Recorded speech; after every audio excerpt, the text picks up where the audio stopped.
2 দিন কাজ হলে আর 2 দিন হয় না, তখন ওই ধার দেনা করে সংসার চালানো লাগে। এইভাবে মানে লোন বেশি হয়ে গেছে। শ্রমিকদের জন্য আলাদা করে কিছু বরাদ্দ রাখা দরকার। অনেক সময় দেখা যাচ্ছে যে হয়তোবা কারো কাছে আগাম কিছু নিলাম, একেবারেই দিন এনে দিন খায় বা যাদের জীবনযাত্রার মান, যাদের আয় ব্যাহত হয়েছে, তাদের প্রকৃত আয়টা বাড়ানোর দিকে যদি একটু সরকার নজর দেয় এই বাজেটে, তাহলে আমার মনে হয় তাদের একটু স্বস্তির নিঃশ্বাস ফেলতে পারবে। আর নাফি, আসন্ন 6 তারিখে বাজেট ঘোষণা করা হবে এবং এই বাজেটকে নিয়ে কিন্তু জল্পনা কল্পনা চলছে। তবে শ্রমজীবী মানুষ কিংবা দিনমজুর তাদের কিন্তু আসলে এই বাজেট নিয়ে কোনো ভাবনা নেই, বরং তারা আপন চেষ্টা নিজেরা নিজের মতো করে জীবন গোছাচ্ছেন, তাদের মতো করে তারা ভালো থাকার স্বপ্ন বুনছেন। তবে দাবি উঠেছে বাজেটে তাদের জন্য বিশেষ বরাদ্দ রাখার। অন্যদিকে আরেকটা বিষয় হচ্ছে শিক্ষা খাতে বাজেট নতুন শিক্ষাক্রমে বাস্তবায়নের জন্য বাজেটে শিক্ষা খাতেও বরাদ্দ বাড়ানোর দাবি বিশেষজ্ঞদের।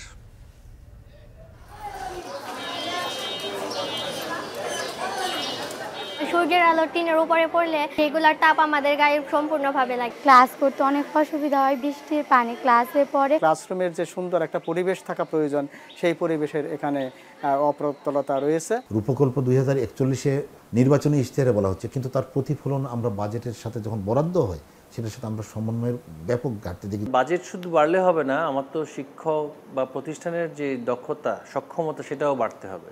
শুধু এটা বিষয়টা আর্থিক নয়, সেটা কিন্তু অর্থটাকে সঠিকভাবে ব্যবহার করার সক্ষমতাটাও কিন্তু গুরুত্বপূর্ণ। সান্ধ্যবাজারে নিয়ে থাকছে বিস্তারিত আর পুরো আয়োজনে আপনাদের সঙ্গে আছে আমরা দুজন, আমি তাসফর নাফি এবং আমি তানজিলা খান মেম।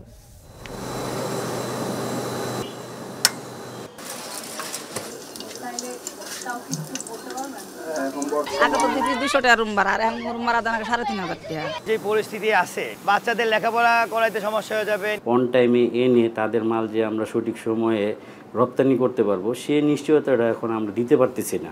যদি ইম্পোর্ট চেপে রাখি তাহলে কিন্তু বিনিয়োগ বাড়বে না, প্রবৃদ্ধিও হবে না, কর্মসংস্থান হবে না। সরকারি ব্যয় ব্যবস্থাপনা, সরকারের ব্যয় কাঠামো নিয়ন্ত্রণ, অপ্রয়োজনীয় প্রকল্পের দিকে না বিনিয়োগ করা। যখন উচ্চ মূল্যস্ফীতি থাকে তখন লোকেরা ব্যাংকে টাকা রাখার ব্যাপারে আগ্রহ কম থাকে। বৈদেশিক মুদ্রার ঘাটতি থাকার কারণে তারা আমদানি করার ক্ষেত্রেও সমস্যা থাকবে। দেশে অনেকদিন যাবতীয় এটি মূল্যস্ফীতির সমস্যা চলছে এবং উচ্চ মূল্যস্ফীতির কারণে মানুষের আয় কমে গিয়েছে এবং নিয়ন্ত্রিত অর্থনীতির কারণে কর্মসংস্থানও কমে গিয়েছে। স্থিতিশীলতা ফেরাতে অপ্রয়োজনীয় আমদানি নিয়ন্ত্রণের পাশাপাশি ব্যয় ব্যবস্থাপনা এবং অনুৎপাদনশীল প্রকল্পে বিনিয়োগ না করার পরামর্শ দিচ্ছেন অর্থনীতিবিদরা। এ নিয়েও থাকছে বিস্তারিত, তবে আমরা শুরুতেই জানাবো বাজেটে নিম্নবিত্ত ও শিক্ষা খাতে বরাদ্দ প্রসঙ্গে। যাদের শ্রম ও ঘাম দেশের বড় বাজেটের যোগান দেয়, মূল্যস্ফীতির চাপে প্রায় ছিঁড়ে চ্যাপ্টা হবার দশা দিনমজুর শ্রমজীবীদের। বাজেটের জটিল হিসাব নিকাশ না বুঝলেও নীরবে নিভৃতে অর্থনীতিকে মজবুত করছে যারা, তাদের দুর্বল রেখে স্বাস্থ্যকর অর্থনীতি অপ্রত্যাশিত। তাই এবারের বাজেটে নিম্ন আয়ের মানুষের জন্য বিশেষ বরাদ্দ রাখার তাগিদ অর্থনীতিবিদদের। উত্তরের জেলা বগুড়া থেকে আরো জানাচ্ছেন হেদায়েতুল ইসলাম বাবু, ছবি তুলেছেন সাইফুল সাগর। মানুষের নিরাপদ আবাস গড়তে গিয়ে পরিবারের আর্থিক নিরাপত্তায় এখনও অমনোযোগী বগুড়ার গণ্ডগ্রামের রাশেদুল ইসলাম মিঠু। বাড়ি বিক্রি করে বড় মেয়ের বিয়ের পর এখন 2 মেয়ের বিয়ে বড় দুশ্চিন্তার কারণ তার।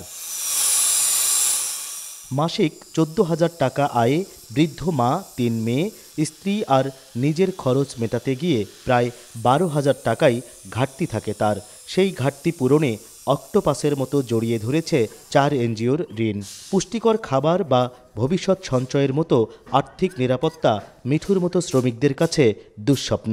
2 দিন কাজ হলে আর 2 দিন হয় না, তখন ওই ধার দেনা করে সংসার চালানো লাগে। এইভাবে মানে লোন বেশি হয়ে গেছে, কিস্তি বেশি হয়ে গেছে। পুষ্টিকর খাবার কিনতে গেলে এগুলো তো দামি খাবার, কম দামেও আছে, কিন্তু এগুলো তো শরীরকে কাভারেজ করে না।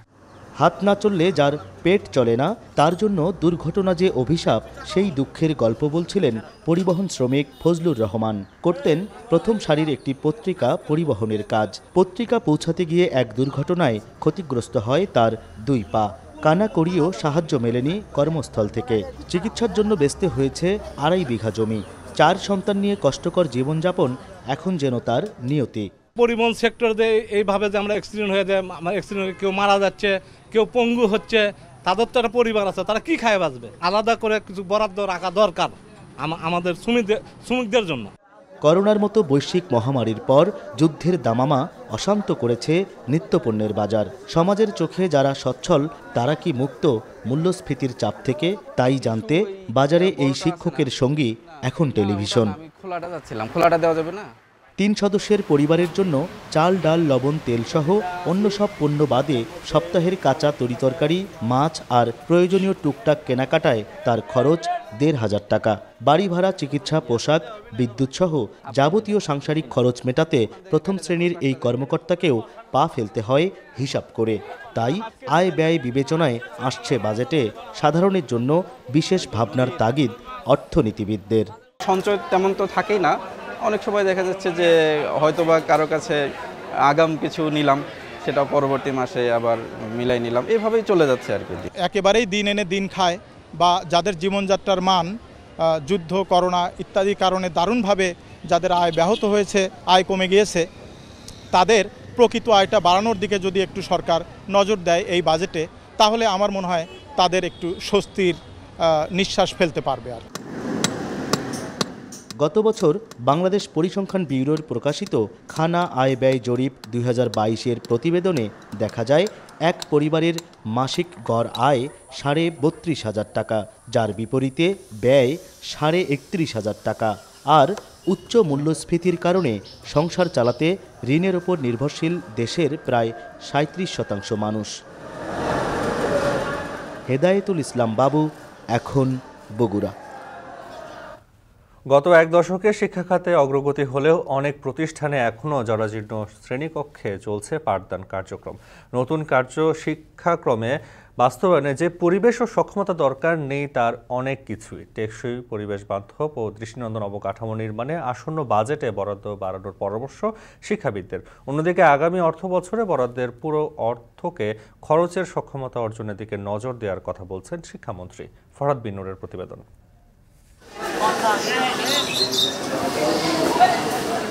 মরিচা ধরে ঘরের টিন নষ্ট, প্রায় নষ্ট দরজা জানালাও। ঘুণে ধরা বেঞ্চ যেন ব্যবহার অনুপযোগী। ভাঙা হোল্ডার যে কত আগের, বৈদ্যুতিক বাল্ব লাগানোর অবস্থায় নেই। মাথার উপরে টিনের চালের কি বেহাল দশা। সূর্যের চোখ রাঙানি যেমন সরাসরি এভাবে এসে শিক্ষার্থীদের মাথায় পড়ে, তেমনি বৃষ্টি এলেই যেন সব ভিজে যাবার উপক্রম। মেঝেতে জমবে পানি। এমন শ্রেণীকক্ষেই পাঠদান কার্যক্রম পরিচালনা করছে গাজীপুরের কালিয়াকৈর উপজেলার বড়ইবাড়ি আলহাজ কসিমউদ্দিন ইনস্টিটিউট। ভাঙা হোয়াইট বোর্ডেই শিক্ষকের কষ্ট করে লেখার চেষ্টা।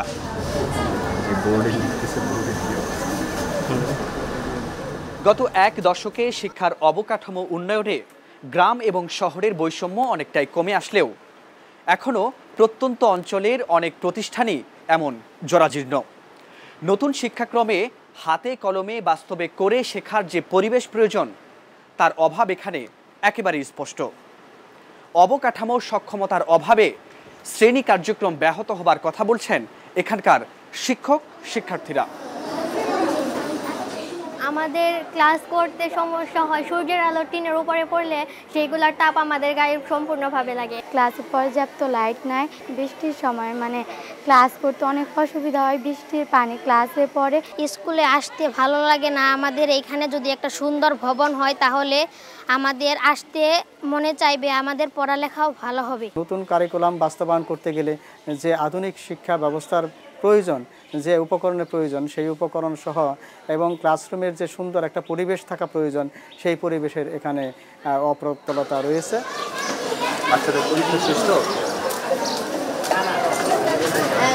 গত দেড় দশকে শুধু শিক্ষা প্রকৌশল অধিদপ্তরই 50,500 কোটি টাকা ব্যয়ে 41টি প্রকল্পের মাধ্যমে সারা দেশে প্রায় 22,000 শিক্ষা প্রতিষ্ঠানের বিভিন্ন ভবন নির্মাণ করেছে। চলতি অর্থ বছরেও 1184 কোটি 21 লাখ টাকা বরাদ্দ দেওয়া হয় এই অধিদপ্তরকে। তবে ব্যয়ের তুলনায় কতটা মান রক্ষা হয় অবকাঠামোয়? সম্প্রতি এক কর্মশালায় খোদ শিক্ষা সচিব ক্ষোভ প্রকাশ করে বলেন, যে টাকা দিয়ে বিল্ডিং বা অবকাঠামো ফার্নিচার তৈরি করা, এটা কিন্তু সর্বোচ্চ মানের বিল্ডিং, সর্বোচ্চ মানের আসবাব হওয়া উচিত। কিন্তু যখন আমরা সত্যি সত্যি যাই তখন আসলে মনে হয় যেন আমরা ঠিক সেই মানে পাচ্ছি না। তবে এই অভিযোগ পুরোপুরি মানতে নারাজ শিক্ষা প্রকৌশল অধিদপ্তরের প্রধান প্রকৌশলী। তিনি বলেন, নতুন শিক্ষাক্রম বাস্তবায়নে টেকসই, আধুনিক, পরিবেশ বান্ধব ও দৃষ্টিনন্দন শিক্ষা অবকাঠামো নির্মাণ জরুরি। এজন্য এতে বাড়াতে হবে বরাদ্দ। আমাদেরকে ডিজাইন কিভাবে করতে হবে ফার্নিচারের, এবং বিদ্যমান ভবনগুলিকে কিভাবে রূপায়িত করলে পরে নতুন কারিকুলাম বাস্তবায়নের সুবিধা হবে, এবং ভবিষ্যতের যে এই ভবনগুলি তৈরি করব আমরা, সেগুলি কি ডিজাইনের কি মডিফিকেশন লাগবে, সেখান থেকে আমরা সেই সিদ্ধান্তটুকু নিতে পারব। জানা গেছে, চলতি অর্থ বছরের চেয়ে আগামী 2024-25 অর্থ বছরে প্রায় 2000 কোটি টাকা বাড়িয়ে সম্ভাব্য 3000 কোটি টাকা বরাদ্দ পাবে শিক্ষা প্রকৌশল অধিদপ্তর। সব মিলিয়ে এডিপিতে শিক্ষা খাতে কিছুটা বাড়িয়ে এবারের সম্ভাব্য বরাদ্দ 31,528 কোটি 60 লাখ টাকা, যেখানে পরিচালন ও উন্নয়ন ব্যয় মিলিয়ে সম্ভাব্য বরাদ্দ প্রায় 1 লাখ কোটি টাকা। দেশে প্রতি বছর টাকার অঙ্কে শিক্ষায় বরাদ্দ বাড়লেও মোট বাজেটের তুলনায় কিংবা জিডিপির হারে বাড়েনি। দক্ষিণ এশিয়ার প্রায় সব দেশই বাংলাদেশের চেয়ে জিডিপির হারে বাজেট বেশি দেয়। এমনকি শিক্ষায় জিডিপির হারে বিশ্বের সবচেয়ে কম বরাদ্দ পাওয়া 10 দেশের তালিকায় রয়েছে বাংলাদেশও। শিক্ষাবিদরা বলছেন, এ খাতে মোট বাজেটের 20% এবং জিডিপির হারে অন্তত 6% বরাদ্দ দেওয়ার লক্ষ্য অর্জনে সরকারকে পরিকল্পনা নিয়ে এগোতে হবে। সরকার প্রতি বছর বলছে যে শিক্ষা আমাদের সবচেয়ে বড় অগ্রাধিকার।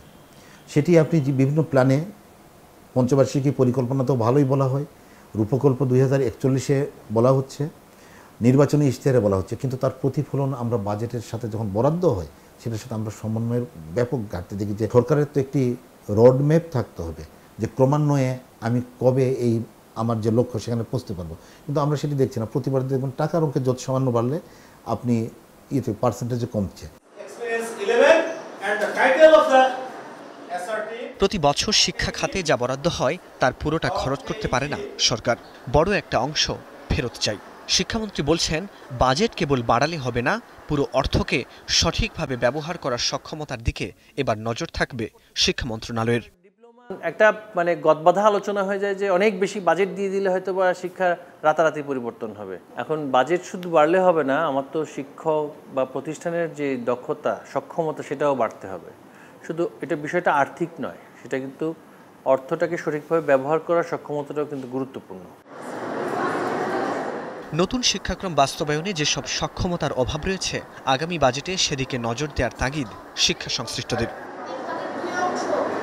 ফরহাদ বিন নূর, এখন, ঢাকা।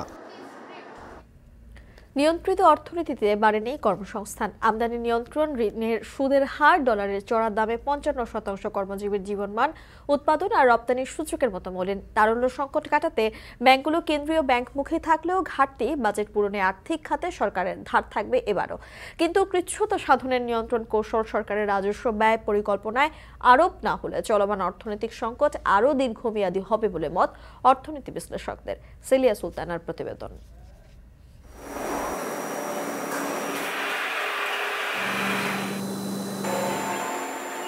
এক পাতা নাপা ছিল আগে 10 টাকা, এখন হয়ে গেছে 25 টাকা।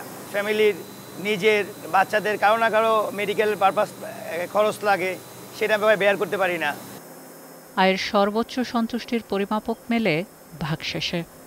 আমার একটা সঞ্চয় ছিল, ওইটা ভেঙে ফেলতে হয়েছে। 3 বছর আগে 1003 কম থাকলেও দুশ্চিন্তার ঘর ছিল শূন্য। এখন প্রতিদিনের যোগফল ঠিক করতে গেলে কোয়ালিটি কন্ট্রোলার শাকিল আহমেদের জীবনের কোয়ালিটি মেলে না।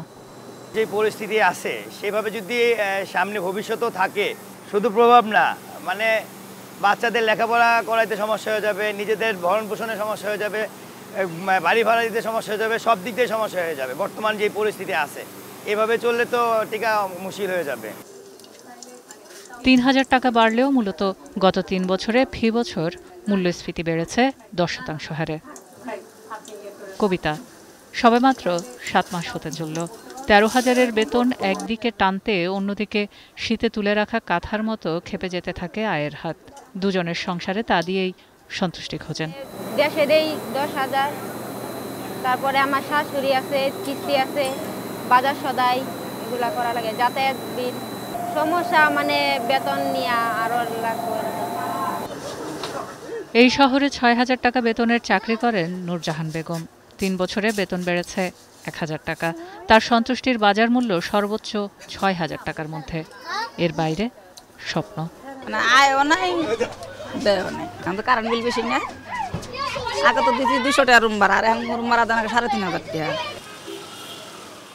6, 13, 30 এর বাইরে যদি 50 থেকে 80 হাজারের একজনের আয়ের খাত ধরি, সেই চাকুরিজীবীদের ধবধবে সফেদ শার্টের নিচে ছেঁড়া স্যান্ডো গেঞ্জির গল্পটা কখনোই উপরে ভেসে ওঠে না।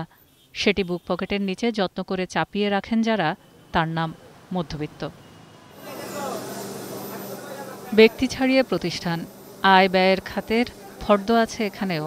এই কারখানায় শ্রমিকের বেতন 45 লাখ টাকা, অর্থাৎ চাকা ঘুরলে শ্রমিকের ভাগ্যের চাকা ঘুরে।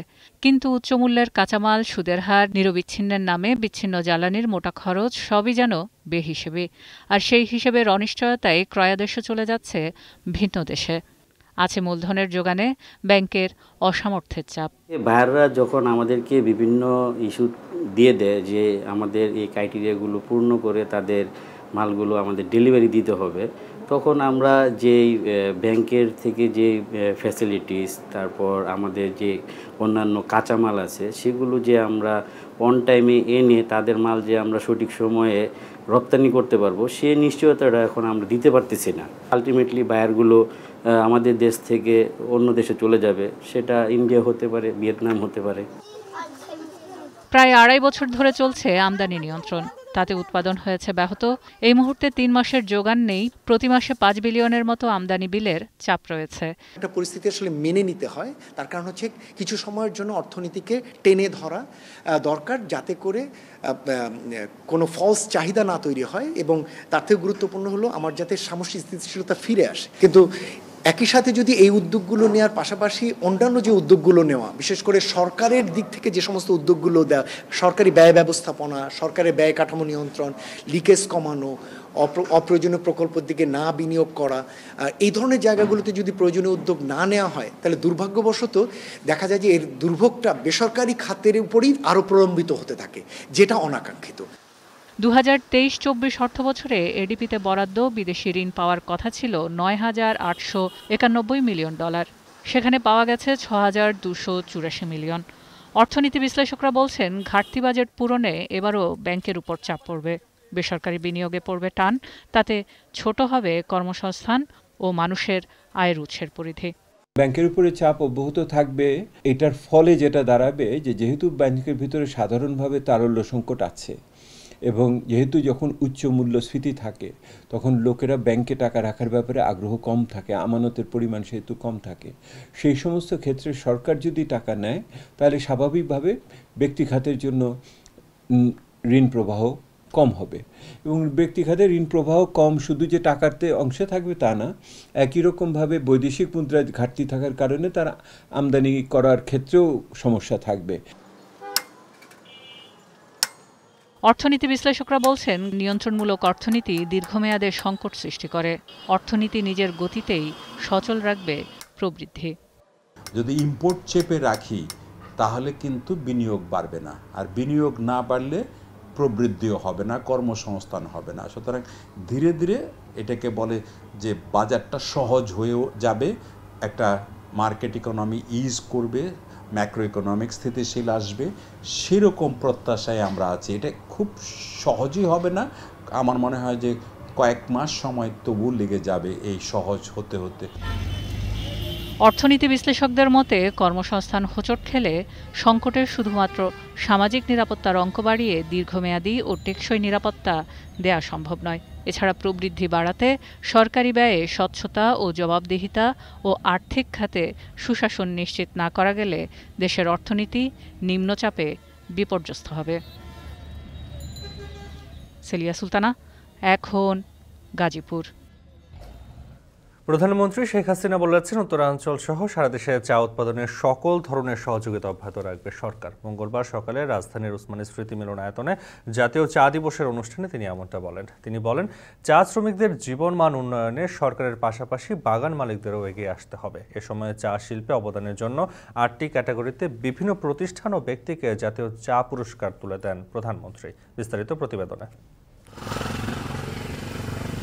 দেশের অন্যতম অর্থকরী খাত চা শিল্প, যার যাত্রা শুরু হয় 1840 সালে। চা বোর্ডের প্রথম বাঙালি চেয়ারম্যান হিসেবে 1958 সালের 4 জুন যোগ দিয়েছিলেন বঙ্গবন্ধু শেখ মুজিবুর রহমান। সেই প্রেক্ষাপটে গেল 4 বছর ধরে দিনটিকে জাতীয়ভাবে পালন করছে সরকার।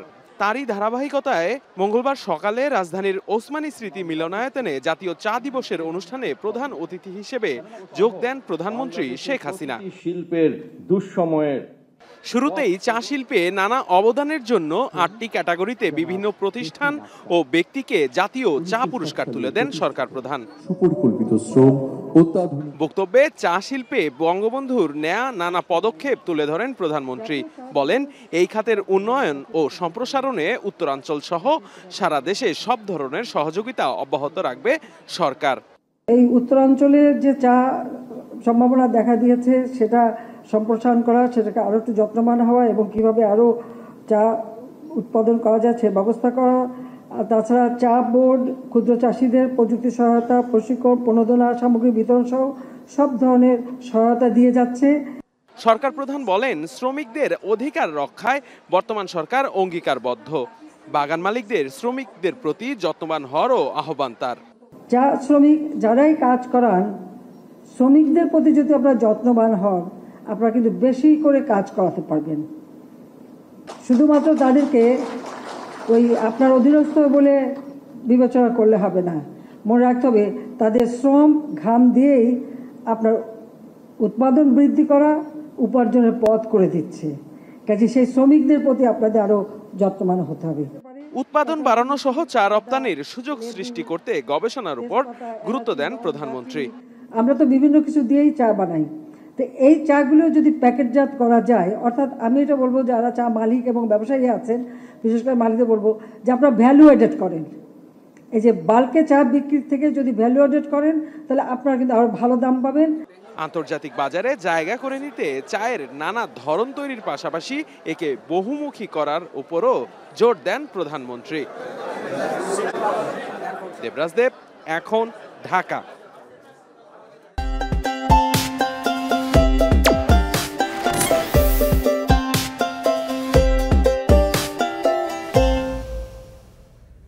কুষ্টিয়ার খামারগুলোতে গরু হয়েছে কোরবানির পশু বিক্রি। শুরু হয়েছে কোরবানির পশু বিক্রি। এবার জেলার অন্যতম আকর্ষণ বাংলার টাইগার ও রাজকুমার নামে 2 গরু। 2 বছর ধরে পরম যত্নে পালিত টাইগারের ওজন 37 মণ আর রাজকুমার 32 মণ। খামারিরা বলছেন, বিশাল দেহি এই গরু দুটি থাকবে সেরা তালিকায়। তবে ন্যায্য দাম না পাওয়া নিয়ে সংশয়ে রয়েছেন খামারিরা। সোহেল পারভেজের তথ্য, ছবিতে বিস্তারিত। বাংলার টাইগার বিশাল দেহি সাদা কালো রঙের 1500 কেজি ওজনের এই গরুটি খামারে বেড়ে উঠেছে পরম যত্নে। কুষ্টিয়ার মিরপুর উপজেলার ছাতিয়ান ইউনিয়নে বাদশার খামারে কোরবানির জন্য প্রস্তুত করা হয়েছে গরুটি। দাম নির্ধারণ করা হয়েছে 20 লাখ টাকা।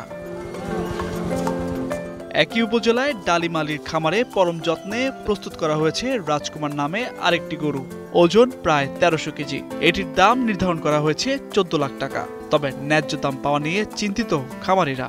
যদি ঠিক মতন করে হাত না বলাইছি, গরুই ঝরঝর করে কাটি ফেলা দেয়। একেবারে নিজের সন্তানের মতন, পরিবারের সাথে এত পরিমাণ মিলে গেছে যে একেবারে রাজপুত্রের মতন হাঁটাফেরা চলাফেরা, যার কারণে আমি ভালো লাগেছে, তাই রাজকুমার নামটা রাখছে। ব্যাপারীরা আসতেছে, দামও বলছে যে আমার মন মতো হচ্ছে না। তারা দাম ধরেন 10 লাখ, 12 লাখ, কেউ 8 লাখ, কেউ 11 লাখ, এইভাবে দাম হচ্ছে। আমার সন্তানরা যাও খায়, গরু তার থেকে বেশি খাওয়াই। একটা মানুষ যদি চুলা খায় তাও তাজা হয়ে যায়। গরুকে খাওয়ালে কেমন উন্নতি পারে। প্রতিদিন গরু দুটি দেখতে ডালিম ও বাদশার খামারে ভিড় করছেন বিভিন্ন এলাকার লোকজন। দাম দর করতে আসছেন ব্যাপারীরাও। স্থানীয়রা বলছেন, এবারের কোরবানির ঈদে পছন্দের তালিকা থাকবে এই দুটি গরু। এখন এই গরুটা দেখার জন্য উৎসব জনতা প্রতিনিয়ত আসছে এই গরুটা দেখার জন্য। গরুটা দেখতেও অনেক সুন্দর এবং সবারই মন কেড়ে নিয়েছে। গরুটার নাম দিয়েছে রাজকুমার। এরকম গরু কিন্তু এই একটা ছাড়া 2টাই কুষ্টিয়া জেলার ভিতরে নাই। টাকা দিয়েও কিন্তু কেউ মিলা দিতে পারবে না। এদিকে জেলা প্রাণী সম্পদ বিভাগ বলছে, কুষ্টিয়ার চাহিদার চেয়ে 55,000 পশু বেশি প্রস্তুত করা হয়েছে। খামারিরা এবার পশুর ভালো দাম পাবে বলে আশা জেলা প্রাণী সম্পদ কর্মকর্তার। দেশীয় খাবার খাইয়ে নিজস্ব দেশীয় প্রযুক্তি ব্যবহার করে তারা গবাদি পশুগুলো লালিত পালিত করেছে এবং আমরা তাদেরকে বিভিন্নভাবে প্রশিক্ষণ দিয়েছি, পরামর্শ দিয়েছি, সেভাবে তারা করেছে। কুষ্টিয়ায় এবছর ঈদ ঘিরে 2 লাখ গরু প্রস্তুত করা হয়েছে। চাহিদা রয়েছে 1,45,000 কোরবানির পশুর। এখন কুষ্টিয়া। সামান্য বৃষ্টিতে পানি জমে যায় রাজধানীর দক্ষিণখানের সড়কে। ড্রেনেজ ব্যবস্থা না থাকায় অলিগলি তো বটেই, মূল সড়ক থেকে পানি নামতে সময় লাগে কয়েক মাস। অন্যদিকে নানাবিধ উন্নয়ন প্রকল্পের কাজে ভোগান্তিতে উত্তরখানের বাসিন্দারা। তবে দীর্ঘমেয়াদী সুফলের জন্য নভেম্বর পর্যন্ত কষ্ট সহ্য করার অনুরোধ মেয়রের। সালেহ ইবনে জসিমের ছবিতে রকিবুল রাহাতের প্রতিবেদন। বাসে চড়ে পানিতে তলিয়ে থাকা সড়ক পার হচ্ছেন শিক্ষার্থীরা। কাদা পানি ডিঙিয়ে স্কুলে যেতে নিত্যদিনের ভোগান্তি। তাই জলাবদ্ধতার অংশটুকু পারাপারে বাসের ব্যবস্থা করেছে স্কুল কর্তৃপক্ষ। রাজধানীর উত্তর সিটির দক্ষিণখানের অনেক সড়কে এমন চিত্র নিয়মিত। ঘূর্ণিঝড় রিমালে হওয়া বৃষ্টির পানি সপ্তাহখানেক পরেও জমে আছে মূল সড়কে। পাশেই কয়েকটি শিক্ষা প্রতিষ্ঠান, তাদের জন্যই এমন ব্যবস্থা। হাইটা আসি যায়, হাইটা পানি দিয়া। হ্যাঁ, কষ্ট হয়। আমার কাজ হচ্ছে চৈতি পর্যন্ত আমি পোলা পানি নিয়ে যাই পানির ভিতরে, আবার নিয়ে আসি। আমাদের যে কষ্ট করি আমরা সামান্য এটুকু পথ আমরা 100 টাকা রিক্সা দিয়ে আসি। রাস্তার মধ্যে অনেক পানি আছে, পানি জমে, যার কারণে আমরা হেঁটে যেতে কষ্ট হয়। এবার পাশের এলাকা উত্তরখানের চিত্র দেখুন। সড়ক সংস্কারের জন্য এই রাস্তা কেটে রাখা হয়েছে মাসের পর মাস। পায়ে হেঁটে চলাচল করাও দুষ্কর। যানবাহন খানাখন্দে পড়ে অহরহ ঘটছে দুর্ঘটনা।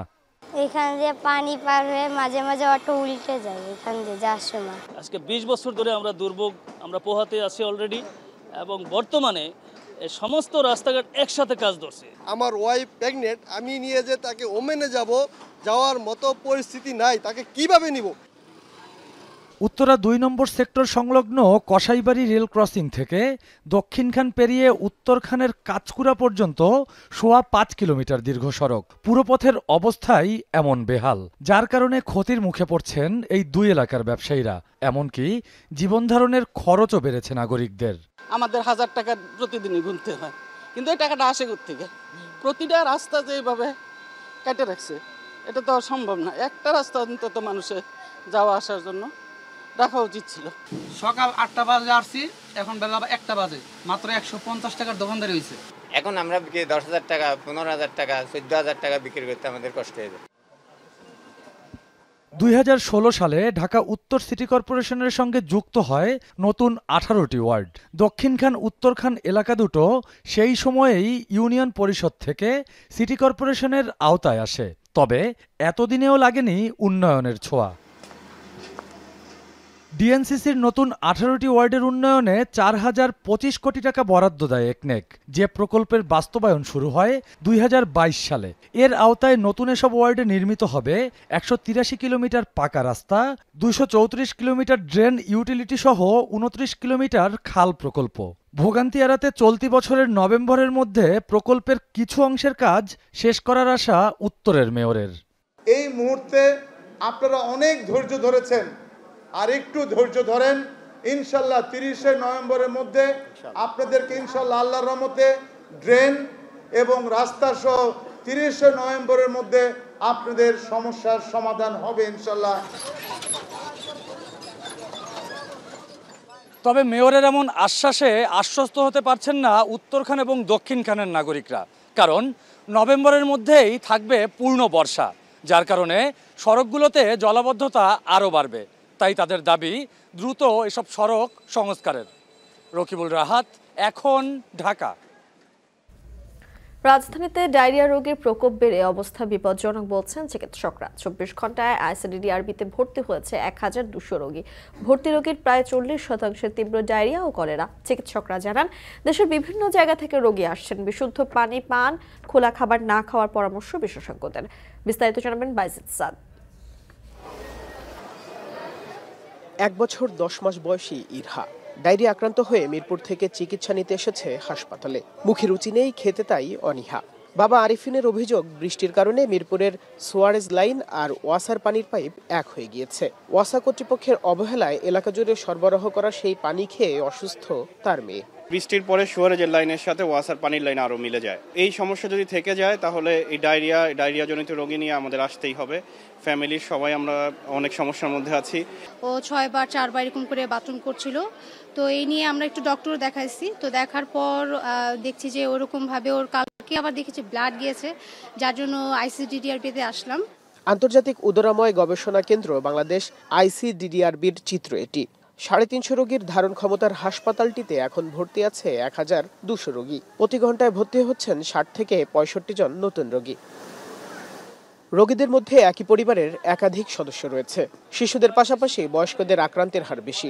ঢাকা উত্তর সিটির মিরপুর 11, 12, 13, কাফরুল, শেওড়াপাড়া এবং দক্ষিণ সিটির শনি রাখড়া, যাত্রাবাড়ির রোগী বেশি রয়েছে এই হাসপাতালে। আমার ডায়রিয়া হয়েছে, আপনার পেটের ব্যথা আর পাতলা পায়খানা। রাত্রে গেছি পরে 10-15 বার, সকাল থেকে গেছি 7-8 বার। 4 দিন অপেক্ষা করছে, লোকাল থেকে কিছু ওষুধ খাওয়াইছি, কিন্তু ছেলে কাজ হচ্ছে না।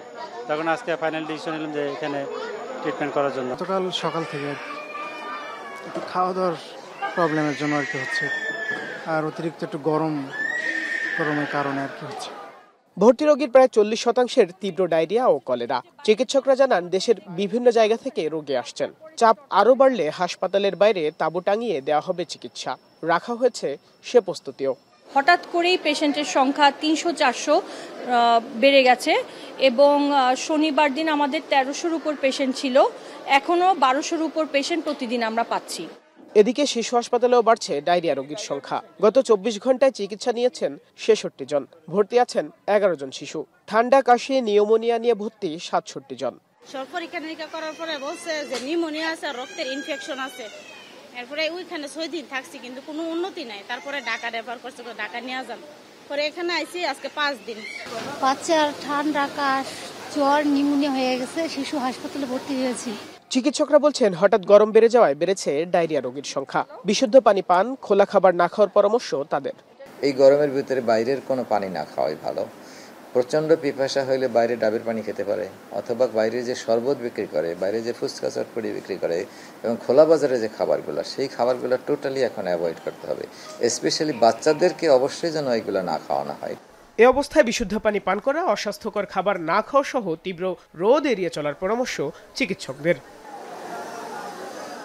বাইজিদ সাদ, এখন, ঢাকা। সিন্ডিকেটের দৌরাত্ম্য, দুর্নীতি, অনিয়ম সহ নানান জটিলতায় মালয়েশিয়া যেতে না পারা কয়েক হাজার কর্মীর ভাগ্যে কি রয়েছে তা এখনো স্পষ্ট নয়। সংশ্লিষ্টরা বলছেন, বাংলাদেশ ও মালয়েশিয়া সরকারের সঙ্গে আলোচনা চলমান রয়েছে। তবে রিক্রুটিং এজেন্সি মালিকদের সংগঠন বায়রা বলছে, আটকে থাকা কর্মীদের মালয়েশিয়া পাঠানো না গেলে তাদের অভিবাসন খরচ ফেরতের ব্যবস্থা করা হবে। আরও জানাচ্ছেন মাঝারিমন। বাংলাদেশ থেকে মালয়েশিয়ায় কর্মী ভিসায় যাওয়ার সময় শেষ হয়েছে 31 মে। শেষ পর্যন্ত অপেক্ষা করেও যেতে পারেননি কয়েক হাজার ভিসাধারী। 1 জুন থেকে বাংলাদেশ সহ 14টি দেশ থেকে শ্রমিক নেওয়া বন্ধ করে মালয়েশিয়া সরকার। ফলে চূড়ান্ত ছাড়পত্র নিয়েও যেতে পারেননি 16,970 কর্মী।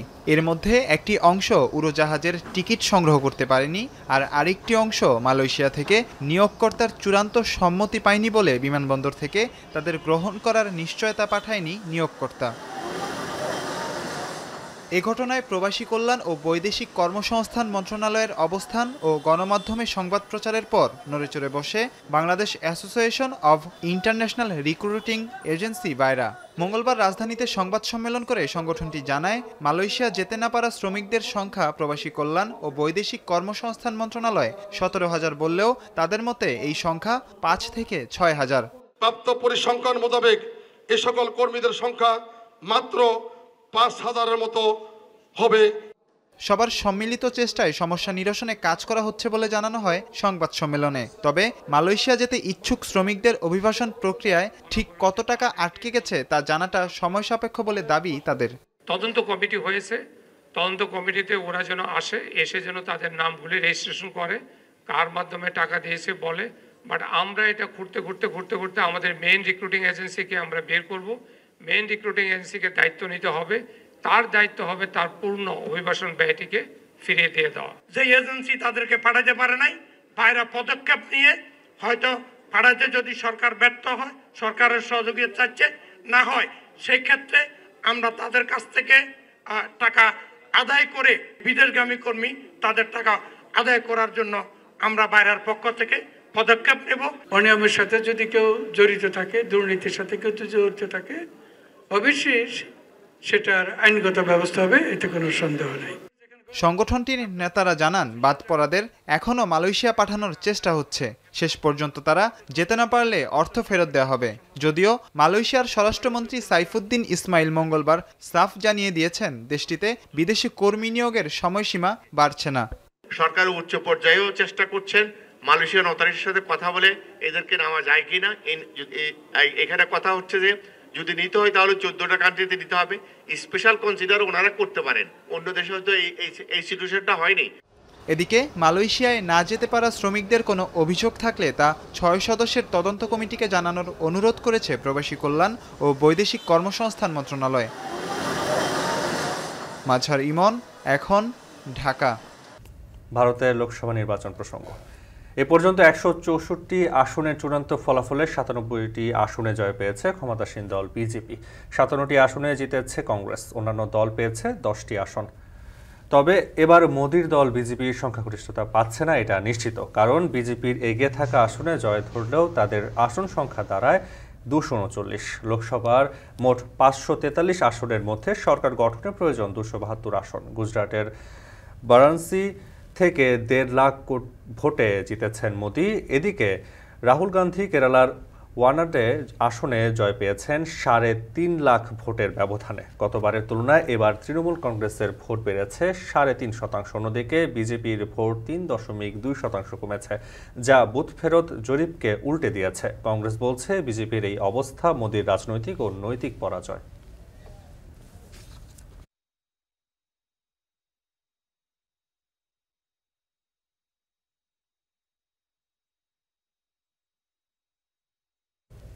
শেষ করছি শান্তবাজার। এখন টেলিভিশন ওয়েবসাইটে দেখতে ভিজিট করুন www.ekhon.tv। এছাড়া ফেসবুকে দেখতে ভিজিট করুন facebook.com/tv.ekhon এবং ইউটিউবে সরাসরি দেখতে ভিজিট করুন youtube.com/ekhon tv।